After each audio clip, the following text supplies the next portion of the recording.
नमस्कार दोस्तों, आपका स्वागत करते हैं आपके अपने YouTube channel today word study पर।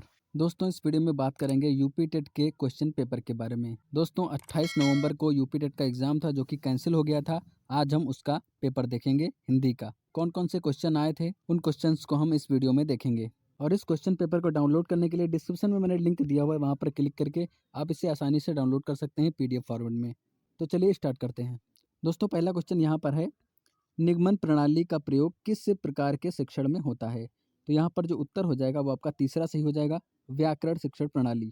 अगला क्वेश्चन दोस्तों यहाँ पर है, आपका तत्सम क्या है। तो आपका तत्सम पहला ऑप्शन यहाँ पर सही हो जाएगा, आत्मा होता है। आगे है दोस्तों, बौना का तत्सम क्या है। तो बौना का तत्सम पहला ऑप्शन हो जाएगा, वामन होता है। अगला चौथा क्वेश्चन है, धूमकेतु का पर्यायवाची क्या है। तो यहाँ पर तीसरा ऑप्शन सही हो जाएगा, अग्नि होता है धूमकेतु का पर्यायवाची। आगे दोस्तों एक पैराग्राफ दिया हुआ है और इससे आपको एक क्वेश्चन का उत्तर देना है।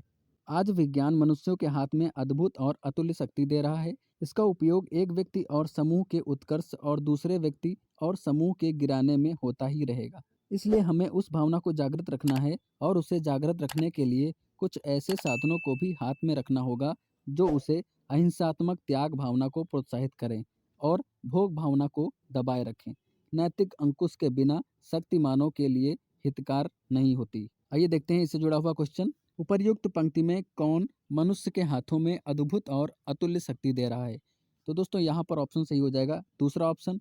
विज्ञान जो है मनुष्य के हाथों में अद्भुत और अतुल्य शक्ति दे रहा है। अगला क्वेश्चन है यहाँ पर, कफन कहानी के लेखक कौन है। तो कफन कहानी के लेखक दूसरा ऑप्शन सही हो जाएगा, प्रेमचंद्र जी हैं।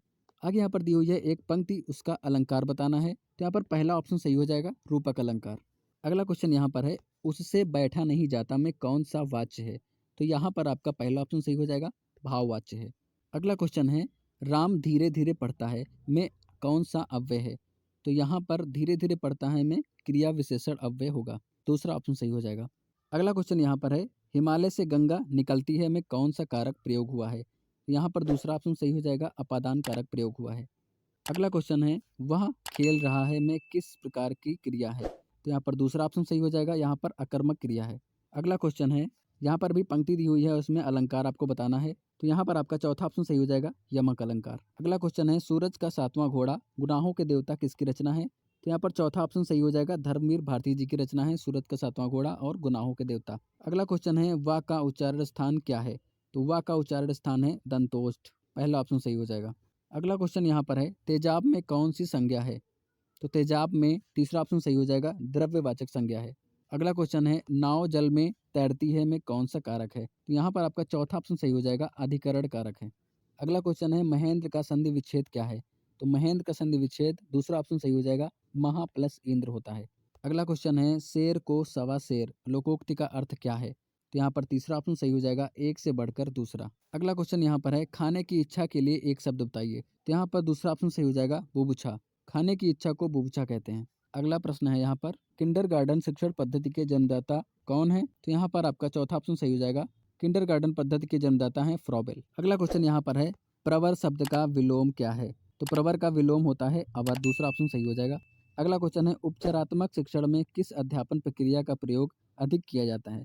तो व्यक्तिगत अध्यापन प्रक्रिया का प्रयोग अधिक किया जाता है, दूसरा ऑप्शन सही हो जाएगा यहाँ पर।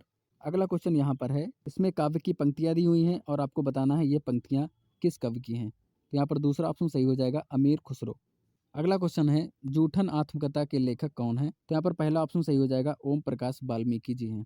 अगला क्वेश्चन है, सब्ज बाग दिखाना का मुहावरे का अर्थ क्या है। तो यहाँ पर चौथा ऑप्शन सही हो जाएगा, अच्छी बातें कहकर बहकाना। आगे देखते हैं, अगला क्वेश्चन है यहाँ पर, जब कर्ता एक क्रिया समाप्त करके दूसरी क्रिया में संलग्न होता है तो पहली क्रिया क्या कहलाती है। तो पहली क्रिया पूर्वकालिक क्रिया कहलाती है, पहला ऑप्शन सही हो जाएगा।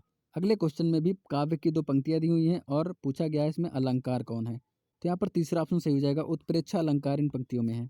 अगला प्रश्न है, घर पहाड़ और नदी किस संज्ञा भेद के अंतर्गत आएगा। तो यहाँ दूसरा ऑप्शन सही हो जाएगा, जातिवाचक संज्ञा के अंतर्गत आएगा।